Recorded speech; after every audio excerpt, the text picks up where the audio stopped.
Hey guys, welcome back to astounding engineers channel. इस video में हम लोग देखेंगे जो पेपर 2 हुआ था जेपीएससी अर्बन डेवलपमेंट का, उसमें क्या क्या क्वेश्चन पूछा हुआ था, कितने मार्क्स का था and how much marks can be awarded with that attempted questions.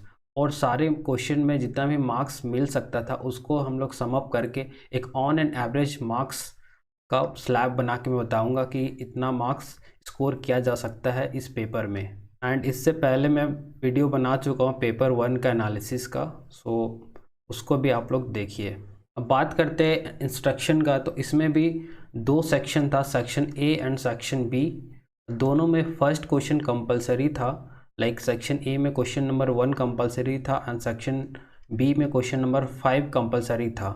Remaining 6 question में 3 क्वेश्चन करना था, दैट मीन्स। और उसमें ये भी बोल दिया था कि at least 1 question from each section, मतलब जो कंपलसरी क्वेश्चन था उसके अलावा at least 1 question has to be from each section. Now section 1 का क्वेश्चन हम लोग देख लेते हैं। तो सेक्शन 1 में पूछा हुआ था कि स्पेसिफिक वेट एंड डेंसिटी का डेफिनेशन पूछा हुआ था, और दोनों में डिफरेंस पूछा हुआ था, पोजीशन एडेशन में, सरफेस टेंशन कैपिलरिटी में and dynamic viscosity and kinematic viscosity में डिफरेंस पूछा हुआ था। नेक्स्ट क्वेश्चन था इसमें कि एक पाइपलाइन था वाटर का एंड उसका जो रफनेस हाइट दिया हुआ था, ठीक है, एंड उसका जो शियर स्ट्रेस था, वॉल शियर स्ट्रेस, वो दे दिया था। इसमें पूछा होता शियर वेलोसिटी कितना होगा, तो इसमें काइंड ऑफ सरफेस पूछा था, यानी पाइप का नेचर क्या होगा। तो यह होता आता है हाइड्रोडायनेमिकली स्मूथ पाइप आता था, और इसमें शियर वेलोसिटी निकल जाता है ये फार्मूला यूज करके, रो डब्ल्यू।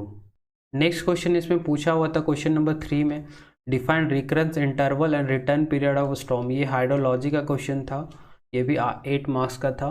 एंड उसके बाद पूछा हुआ था describe in brief the various types of cross drainage work. ये WRE का क्वेश्चन था। जो क्रॉस ड्रेनेज वर्क होता है like aqueduct, chiffon aqueduct, super passage and chiffon होता है, तो उसके बारे में ये लिखना था क्रॉस ड्रेनेज वर्क, तो सबने लिख दिया होगा। उसके बाद पूछा हुआ था to write the merits and demerits of rapid and slow sand filter, ठीक है। तो ये पूरा क्वेश्चन थ्योरी था। क्वेश्चन नंबर 2 में एक ब्लॉक दिया हुआ था, और उसका जो ब्लॉक का मटेरियल था वुड था, और उसका जी का वैल्यू दिया हुआ था, स्पेसिफिक ग्रेविटी का 0.7। उसमें उसके बाद मेटासेंट्रिक हाइट पूछा हुआ था। ये सिंपल क्वेश्चन था, बन जाता फार्मूला यूज करके। नेक्स्ट क्वेश्चन और भी सिंपल था, इसमें डिजाइन पूछा था यूजिंग लेसिस शिल्ड थ्योरी। इसमें कुछ करना नहीं होता, क्यू दिया हुआ था, क्यू से यहाँ पे भी निकल जाता, ठीक है, उसके बाद आर निकल जाता, फिर पेरीमीटर निकल जाता, उसके बाद यहाँ से एरिया निकल जाता, और दोनों इक्वेशन को यूज करके वाई एंड विड्थ निकल जाता चैनल का by using this slope condition, मतलब 0.5 हॉरिजॉन्टल इज टू 1 वर्टिकल। ये दोनों क्वेश्चन 20 मार्क्स का था, मतलब स्कोरिंग था ये। नेक्स्ट क्वेश्चन था बर्नौलीज इक्वेशन डिराइव करना था फ्रॉम यूलर्स इक्वेशन, मतलब जो डिफरेंशियल फॉर्म था एनर्जी इक्वेशन का उसको बस इंटीग्रेट कर देना था, बर्नौली इक्वेशन डिराइव हो जाता, और ये 10 मार्क्स का था। नेक्स्ट क्वेश्चन 3 का बी में था, डिफाइन करने बोला था most probable number and coliform index, और उसके बाद इसमें मेम्ब्रेन फिल्ट्रेशन टेक्निक पूछा हुआ था, जो कि आराम से लिखा जा सकता था। थर्ड का सी क्वेश्चन ये था कि में design of primary sedimentation tank पूछा हुआ था with rating 1 million litre of water per day, ठीक है। तो ये प्रीटी सिंपल क्वेश्चन था, इसमें डिटेंशन टाइम दे दिया था और वेलोसिटी ऑफ फ्लो दे दिया था, ठीक है। इसमें एक ट्रिक क्या हम यहाँ पे ये था कि ओवरफ्लो वेलोसिटी जूम करना पड़ता, ठीक है, वहाँ से हमको एरिया मिल जाता, क्यू बाई वी करते तो, ठीक है, Q by V naught, area मिल जाता तो फिर वहाँ से डायमेंशन निकल जाता। क्वेश्चन नंबर 4 का ए बोल रहा है at an energy dissipator structure below low spillway the discharge is 19 metre cube per second, energy loss is 1 metre at the hydraulic jump. तो हाइड्रोलिक जंप पे दे दिया था कितना एनर्जी लॉस हो रहा है, ठीक है, स्पिलवे में, इस तरह के स्पिलवे हो, तो यहाँ पे हाइड्रोलिक जंप हो रहा है और यहाँ पे दे दिया है, ठीक है। ये दोनों क्वेश्चन, इसमें दोनों जो डेप्थ ऑफ वाटर था वो पूछा था, ठीक है। रेक्टेंगुलर सेक्शन एज्यूम करके बनाना था, वो बन जाता पहले फ्रॉड नंबर निकाल के आराम से बन जाता ये फार्मूला यूज करके। 2q² g = y1 into y1 plus y2 करके बन जाता। क्वेश्चन नंबर 4 का बी पूछा हुआ था, डिजाइन ऑफ टरबाइन पूछा होता तो इसमें जो प्रोसीजर होता है उसको प्रोसीजर फॉलो करने पे ये आराम से डिजाइन हो जाता है टरबाइन का। इसमें मेन निकालने बोला था diameter of the penstock runner and the type of turbine. Type of turbine पूछा था फॉर स्पीड रेशियो ऑफ 0.75, तो स्पीड रेशियो दे दिया था, इसमें स्पेसिफिक स्पीड निकाल दे तो टाइप ऑफ टरबाइन वहाँ से निकल जाता। ये दोनों क्वेश्चन न्यूमेरिकल था और दोनों 20 मार्क्स का था, इसमें 20 आउट ऑफ 20 एक्सपेक्ट किया जा सकता था इफ़ क्वेश्चन सही बनता तब। अब बात करते हैं सेक्शन बी का। इसमें 5 का जो क्वेश्चन था इसमें ये क्वेश्चन कंपलसरी था, क्वेश्चन नंबर 5। क्वेश्चन नंबर 1 बोल रहा था describe the method of garbage disposal from a town. तो गार्बेज डिस्पोजल का क्या क्या मेथड होता है वो डिस्क्राइब करने बोला था। तो सिंपल क्वेश्चन था, इन्वायरमेंट का था, ये बन जाता। उसके बाद explain the pollutant responsible for air and noise pollution. तो एयर और नॉइज पॉल्यूशन क्या क्या पॉल्यूटेंट है, कौन सा पॉल्यूटेंट रिस्पॉन्सिबल है उसके बारे में पूछा हुआ था। तो एयर पॉल्यूटेंट जो भी होता है लाइक ओजोन हो गया, पहले प्राइमरी पॉल्यूटेंट सेकेंडरी पॉल्यूटेंट ऐसे लिख सकते तो आप। और भी पॉल्यूटेंट होता है लाइक CO2 हो गया, सल्फर डाइऑक्साइड हो गया, NOx हो गया। तो ये सारा एयर पॉल्यूशन था। और नॉइज पॉल्यूशन में आप लिख सकते हो ट्रैफिक वगैरह। ये पूरा थियोरी क्वेश्चन था, ठीक है। तो टोटल क्वेश्चन इसमें जो टोटल मार्क्स था वो 40 मार्क्स का था and each question carries 8 marks, ठीक है। तो आउट ऑफ 40 मार्क्स इसमें कितना भी सही लिखो तो ये थियोरी क्वेश्चन है, तो मैक्स से मैक्स इसमें मिल सकता था 25 to 30 मार्क्स। 6 का ए में पूछ रहा है explain the various zones of pollution in river stream. मतलब रिवर स्ट्रीम में वेरियस जोन का पॉल्यूशन क्या क्या होता है, तो इसमें 4 जोन होता है बेसिकली, इस तरह से जाता है, ठीक है। पहला आता है एक्टिव डिकम्पोजिशन, ठीक है। जोन ऑफ डिग्रेडेशन होता है, फिर एक्टिव डिकम्पोजिशन होता है, रिकवरी जोन होता है, फिर क्लियर वाटर जोन होता है। और चारों में पूछा था कि जो डीऑक्सीजनेशन और रीऑक्सीजनेशन है उसका क्या रिलेशन है, ऑक्सीजन डेफिशिट कितना तो कौन सा जोन में होता है, उसके बेसिस पे ये क्वेश्चन लिखना था। ये 20 मार्क्स का था, इसमें कितना भी सही लिख लो, मैक्स से max 10 to 15 marks can be awarded. Question number 6 का बी एक कंसोलिडेशन का था प्रॉब्लम, ये इजी था, सिंपल। इसमें दिया हुआ था CB का वैल्यू दिया हुआ था और सिंगल ड्रेनेज दिया हुआ था, मतलब एक साइड से ये ड्रेन हो रहा है और इसका टाइमिंग दे दिया था 2 ईयर, ठीक है।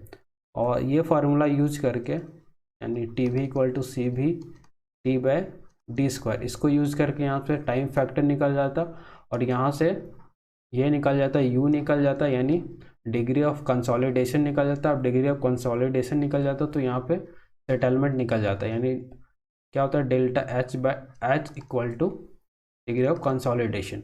यहाँ से फाइनल सेटलमेंट दिया हुआ था, ठीक है। यहाँ पे ये निकल जाता, अल्टीमेट सेटलमेंट ये निकालना था और यहाँ पे सेटलमेंट दे दिया था 100 mm, तो अल्टीमेट सेटलमेंट यहाँ पे निकल जाता, ठीक है। उसके बाद इसी में एक और क्वेश्चन था कि 90% सेटलमेंट के लिए कितना टाइम होगा, तो फिर से ये क्वेश्चन ये फार्मूला यूज करके ये बन जाता। ये 20 मार्क्स का था, तो 20 आउट ऑफ 20 इसमें स्कोर किया जा सकता था। नेक्स्ट क्वेश्चन बोल रहा है क्वेश्चन नंबर 7 का ए, इसमें एक ट्रेवर्सिंग का क्वेश्चन है, ठीक है, कंपास का। इसमें लाइन दे दिया था, मतलब 5 साइड का एक कंपास था, ठीक है। इसमें लाइन दे दिया है सबका, 4 बेयरिंग बैक बेयरिंग दे दिया। इसमें एक इंटीरियर एंगल कैलकुलेट करने बोला था, तो इंटीरियर एंगल आराम से कैलकुलेट हो जाता like 4 bearing minus back bearing करते तो, ठीक है। इससे इंटीरियर एंगल करेक्ट हो जाता। उसके बाद इंटीरियर एंगल का सम निकाल के वहाँ पे कितना एरर आ रहा है वो एरर को डिस्ट्रीब्यूट करके फिर करेक्ट बेयरिंग निकाला जा सकता था, ठीक है। ये भी क्वेश्चन इजी था। नेक्स्ट क्वेश्चन था फोटोग्रामेट्री का था, इसमें पैरेलॉग से क्वेश्चन था, तो इसमें सिंपल फार्मूला से ये क्वेश्चन बन जाता। ओके,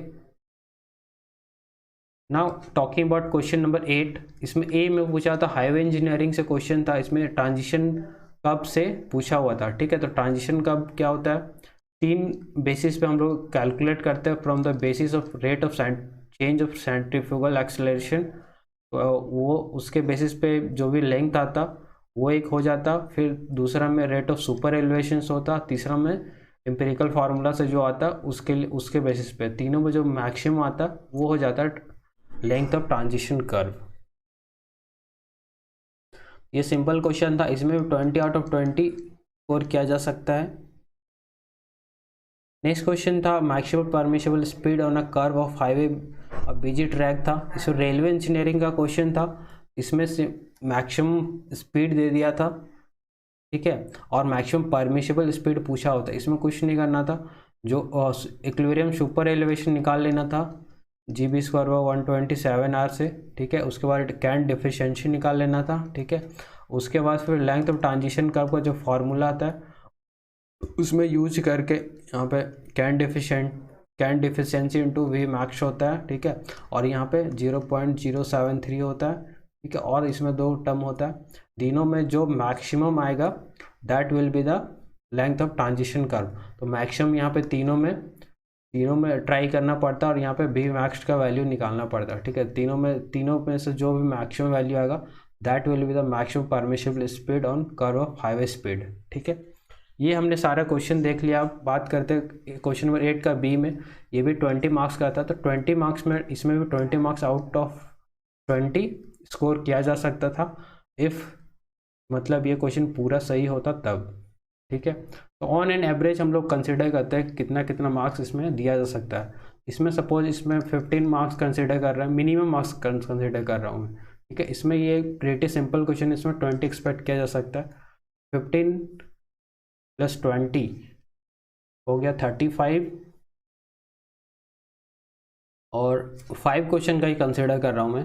क्वेश्चन नंबर 6 जैसे मैं अटेम्प्ट करा था, तो 6 में कम ये कर रहा हूँ, इसमें 20, ये दोनों 20 था, इसमें 15 में कंसिडर कर रहा हूँ, ये थ्योरी का क्वेश्चन था, या 12 कर रहा हूँ। ठीक है, तो 12 + 20 ये हो गया 32, और पिछले वाले क्वेश्चन में 35 था, 32 + 35, और ये थियरी क्वेश्चन है, इसमें मान रहा हूँ मैं 25 मार्क्स। ठीक है, क्वेश्चन नंबर 5 में। अब इसमें मान रहा हूँ कि ये क्वेश्चन ये मैं अटेम्प्ट नहीं करा था, ये किया था, इसमें 20 है, ये मैं मान रहा हूँ कि दोनों न्यूमेरिकल सही है, तो 40 आउट ऑफ मान रहा हूँ 35।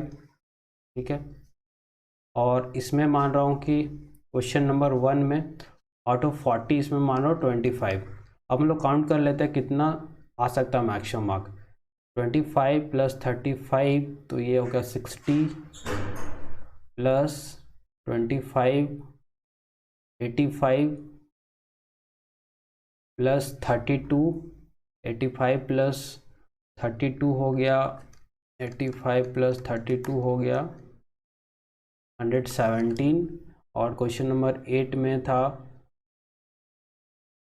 20, इसमें 30 मान रहा हूँ मैं। ठीक है, तो 117 + 30, ये टोटल आ जा रहा है हमारा 147 मार्क्स के आसपास। ठीक है, तो ऑन एन एवरेज हम लोग एक्सपेक्ट कर सकते हैं कि यदि कोई सारा क्वेश्चन बनाया हो तो 120 से 150 मार्क्स इजली इसमें मिल सकता है। Thank you guys for watching, please subscribe the channel.